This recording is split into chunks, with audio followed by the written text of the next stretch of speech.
Hello everybody. जैसा कि आजकल पूरे देश में आप देख रहे हैं कि एक ही माहौल चल रहा है, पूरा देश एक ही समस्या से जूझ रहा है और वो समस्या है कोरोना।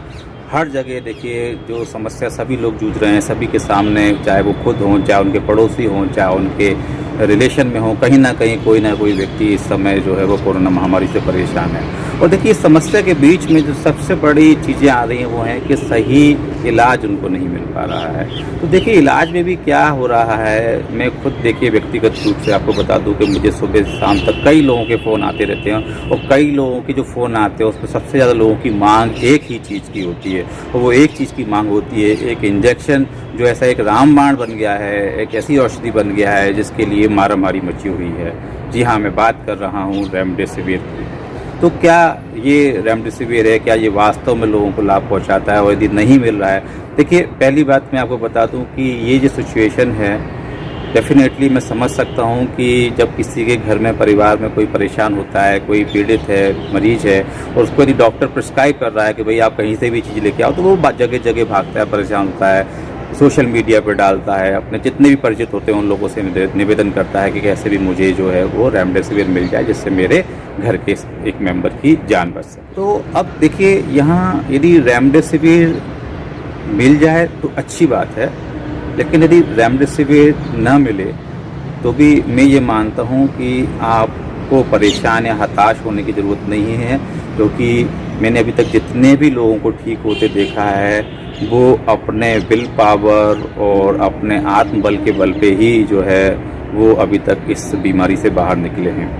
तो यदि आपको रेमडेसिविर नहीं भी मिल रहा है तो आपको बहुत पैनिक या परेशान होने की ज़रूरत नहीं है। आप अपने डॉक्टर से रिक्वेस्ट कीजिए कि सर रेमडेसिविर अवेलेबल नहीं है, कुछ ना कुछ अल्टरनेटिव्स आप जो है वो मरीज को दे दें जिससे उसको राहत मिले। और श्योरली देखिए डॉक्टर्स जो है उन्होंने बहुत सारी चीज़ें पढ़ी होती हैं, उनको मालूम होता है कि जब कोई चीज़ अवेलेबल नहीं है तो दूसरे अल्टरनेटिव से कैसे काम चलाया जा सकता है। अब देखिए मैं कोई एक्सपर्ट नहीं हूँ, मैं जो जानकारी देने जा रहा हूँ आपको, ये भी कुछ और एक्सपर्ट से उनसे जो मैंने इन्फॉर्मेशन लिया है उसी बेसिस पे मैं आपसे शेयर कर रहा हूँ। तो अभी कल WHO का एक लाइव स्ट्रीम था फेसबुक पर, तो 1 घंटे का लाइव स्ट्रीम था। मैंने भी सोचा चलिए उसमें क्वेश्चन भी पूछने थे, तो मेरा कंसर्न रेमडेसिविर का ही था कि भाई रेमडेसिविर के लिए क्या करें, रेमडेसिविर नहीं मिले तो क्या अल्टरनेटिव्स होना चाहिए। तो मैंने भी ये क्वेश्चन पुट किया था और इस क्वेश्चन पे भी जो WHO की एक्सपर्ट हैं डॉक्टर सौम्या जेनेवा से जुड़ी हुई थी और हमारे एम्स के डायरेक्टर डॉक्टर गुलेरिया वो दिल्ली से जुड़े हुए थे उस लाइव स्ट्रीम में। तो जब ये क्वेश्चन आया तो उन लोगों ने भी इस क्वेश्चन का आंसर जो दिया वो मैं पहले आपको बता देता हूँ, जिससे कि आपको ये बात समझ में आ जाए कि मैं जो बात कर रहा हूँ वो प्रमाणित है और वो अधिकृत है उन लोगों के द्वारा जो कहीं ना कहीं मेडिकल सर्विसेज में कुछ अपनी मुकाम रखते हैं, कुछ अपनी रेपुटेशन रखते हैं। तो देखिए जब डॉक्टर सौम्या के पास ये क्वेश्चन गया तो उन्होंने एक रिसर्च की बात करी। उन्होंने बोला कि WHO ने एक रिसर्च किया था जिसमें 5000 पेशेंट्स को उन्होंने 2 पार्ट में डिवाइड किया था। एक पार्ट में 2500 पेशेंट थे, 2500 पेशेंट्स जिनको रेमडेसिविर दिया गया और दूसरे पार्ट में जो पेशेंट थे उनको रेमडेसिविर नहीं दिया गया। अब मैं आपको बता दूं जितने भी क्लिनिकल ट्रायल होते हैं वो बहुत ही माइन्यूटली सब चीज़ों को केयर करते हुए किए जाते हैं, क्योंकि मैं खुद एक फार्मा कंपनी में रहा हूँ तो मुझे मालूम है हमारे पास भी काफ़ी सारे जर्नल्स आते थे हमारे मेडिसिन से रिलेटेड, तो उसमें काफ़ी डीप स्टडी होती थी, काफ़ी सारे क्लिनिकल ट्रायल्स में सब चीज़ों को बहुत चेक किया जाता था। उसके बाद में वो मेडिसिन बनाए जाते थे और उनका मेडिसिन का देखा जाता था कि क्या वास्तव में इनका इफेक्ट हो रहा है या नहीं। तो डॉक्टर सौम्या के अकॉर्डिंग जो ये रिसर्च किया गया, ये जो क्लिनिकल ट्रायल किया गया 2500 पेशेंट्स पे रेमडेसिविर दिया गया, बाकी पे नहीं दिया गया है, तो उसमें देखिए जो निकल के आया उन्होंने देखा कि जिन पेशेंट को रेमडेसिविर दिया गया उनकी कोई भी, चाहे अपन रिकवरी रेट देखें चाहे मोर्टेलिटी रेट देखें, इसमें कोई डिफरेंस नहीं आया। तो देखिए जो ये मैं बात कह रहा हूँ वो उन्हीं की जो बात है उसको मैं यहाँ शेयर कर रहा हूँ। आप इसकी ऑथेंटिसिटी जो है उनके साइट पे जाके भी जान सकते हैं। तो ये एक फैक्ट है देखिए कि उन्होंने खुद माना कि जो है बहुत ज़्यादा जो है वो क्लिनिकल कोई जैसे चीज़ें नहीं देखी गई कि रेमडेसिविर जो है वो बेनिफिशियल है। फिर जब डॉक्टर गुलेरिया से बात की गई इसी बारे में, जो एम्स के डायरेक्टर हैं, तो देखिए बहुत ही उन्होंने जो एक लाइन बोली उसको आप ध्यान से सुनिए। डॉक्टर गुलेरिया ने साफ कहा कि remdesivir is not a life saving drug. समझिए आप, एम्स के डायरेक्टर कह रहे हैं।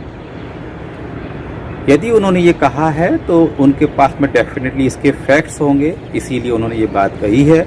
और इस बेसिस पे आप ये बात मान लीजिए कि यदि आपके पास में भी रेमडेसिविर अवेलेबल नहीं है तो आप कुछ अल्टरनेटिव पे जाएं, पैनिक ना हो, घबराएं नहीं, क्योंकि देखिए यदि मरीज भी इस चीज़ से घबराता है तो उसको ज़्यादा समस्या होती है।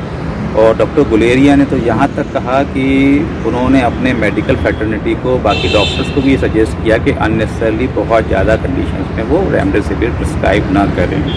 तो देखिए होता क्या है कि जब हम डॉक्टर्स ने बोल दिया या नहीं भी बोला, तो जब हमको पता है कि अब रेमडेसिविर नहीं मिल रहा है तो हम लोग पैनिक हो जाते हैं कि ये मेडिसिन ना मिलने के वजह से ही हम लोगों को जो है वो तकलीफ़ बढ़ रही है। क्या आपको पता है कि कई बार तो डॉक्टर्स जो है वो एक प्लेसिबो थेरेपी अप्लाई करते हैं।